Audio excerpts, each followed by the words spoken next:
Berhormat Dato Seri, dipersilakan.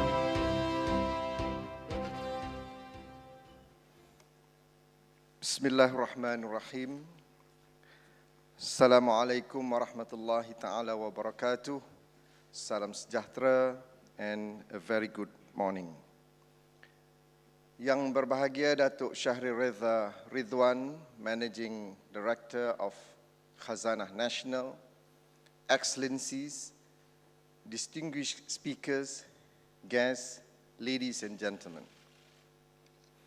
It gives me great pleasure to be speaking to you here today in front of such a distinguished crowd of corporate leaders, policymakers, academics, and NGO leaders. I would like to express my appreciation to Datuk Shahril and the organizing committee for organizing this annual Khazanah Megatrends Forum and putting together an impressive lineup of speakers. At last year's forum, exactly a year ago, I spoke about the global landscape being in turmoil, with emerging economies severely hit by depreciating currencies and some countries raising interest rates to unprecedented levels. By then, the world's two largest economies were already locked in a full-blown trade war, underscoring the repercussions of a breakdown in globalization and the myth of free trade. Today, rather than abating, this trade war has escalated, with US imposing additional tariffs of $550 billion worth of goods in August 2019, and China letting the yuan falling below the critical rate of 7 yuan to a dollar.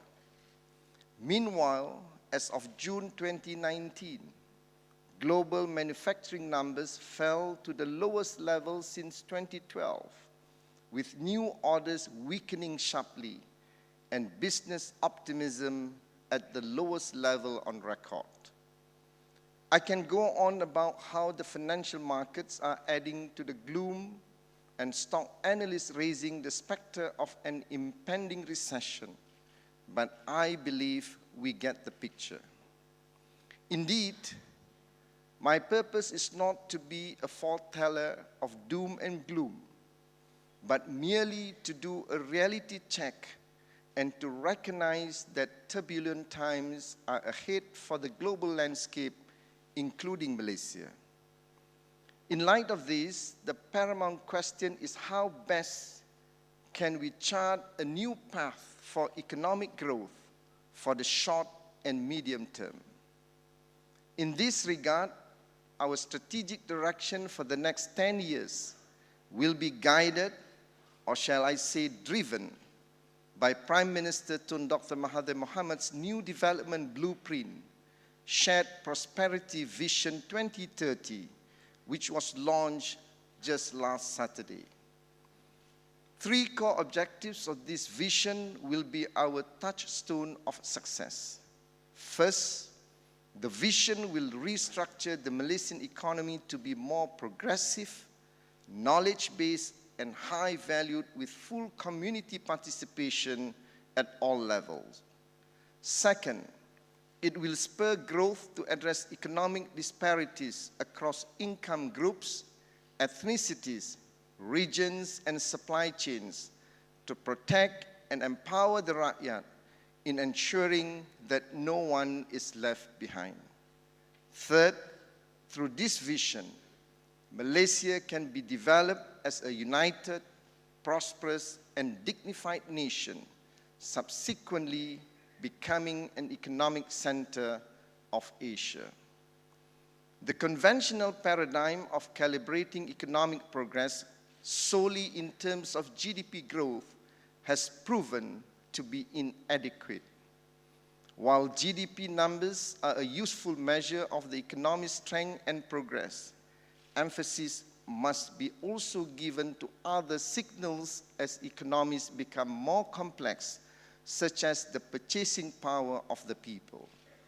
Furthermore, it is no longer acceptable to be concerned with growth alone without due regard to issues of poverty and the widening wealth disparities. We cannot settle for trickle-down economics, which to my mind is effectively leftover economics, benefiting only a few at the expense of the majority or average citizen, let alone the low-income group. The government is committed to a more inclusive growth model that would take care of the well-being of all the rakyat, and more so the less fortunate and the poor, be it rural or urban. Nevertheless, to breathe life into this modern-day distributive justice, we cannot ignore the prerequisites, that is, to grow and enlarge the economic pie so that all Malaysians can enjoy the prosperity of the nation more equitably. While it is important for the government to maintain fiscal discipline, we also need booster jabs for the economy to grow and become hale and hearty. The overarching objective is to launch Malaysia into a new era by restructuring the economy towards greater economic complexity, where emphasis will be given to developing new capacity and capability to unlock new growth areas. The 12th Malaysia Plan from 2021 to 2025 will be the first phase in operationalizing the vision, where the objectives and spirit of shared prosperity will form the underlying philosophy to drive sustainable and inclusive growth. As we plan for Malaysia's next stage of economic development, we are cognizant of the global economic uncertainty. Nevertheless, we must be armed with the certainty that our nation has developed resilience and extensive know-how, and thereby draw lessons from our political and economic history. One clear lesson is the importance of industrialization as an accelerated path to grow a country's collective know-how and economic complexity, or in line with our theme, the collective brain. Hence, almost 3 decades ago, Tun Dr. Mahathir presented a strategic, long-term vision to transform Malaysia from an agrarian society to a developed industrial nation by 2020. It became a source of imagination and spurred the Malaysian spirit to challenge ourselves and expand our abilities to adopt new skills and compete in more advanced and developed markets. The launch of the first national car became a hallmark of our industrialization trajectory, signifying Malaysia as a producer of technology rather than just a consumer nation. Within 20 years of implementing Vision 2020, Malaysia has successfully emerged as a newly industrialized country, or NIC, and since then has led other developing countries in manufacturing and export in the E&E sector.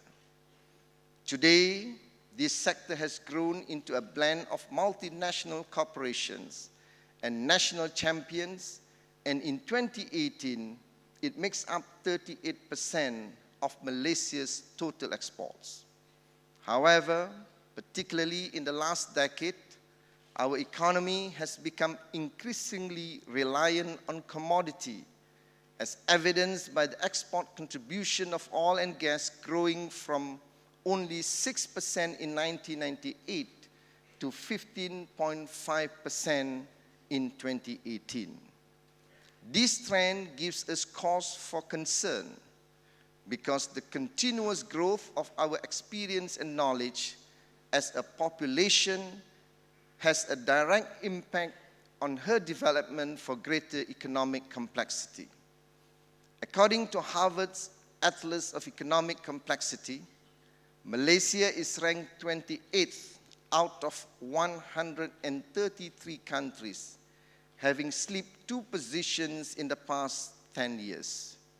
Therefore, the execution of Shared Prosperity Vision 2030 will be aimed at rectifying this by further growing economic complexity and propelling the nation towards high value-added economic activities.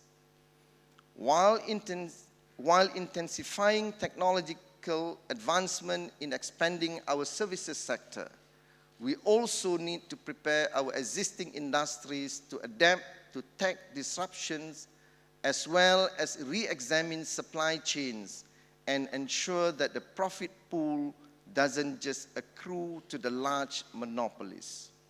While we have ambitious plans of pursuing high-growth industries, we also need to equip our human capital with the necessary know-how and create talent pools to support these pursuits.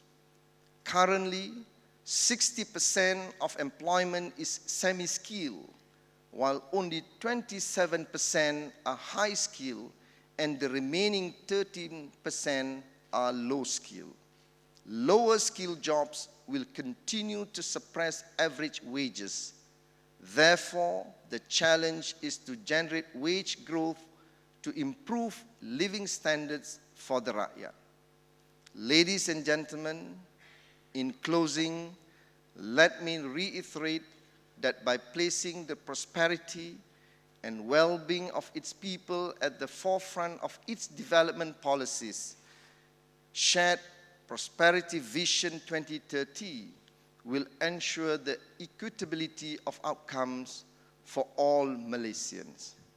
I believe that as a nation, we are on the right track towards achieving that. Before I leave, I would like to express my appreciation again to Dato Shahril and the team for organizing this event, and I must apologize to Dr. Joseph Henrich for not being able to stay on and participate in your address, as I have to leave and rush to Parliament to answer the question, as today is the first day of the session. Thank you. Thank you, Yang Berhormat Dato Seri. May I request Dato Seri to remain on stage while I invite Dato Shahril to join him on stage for a photograph, please.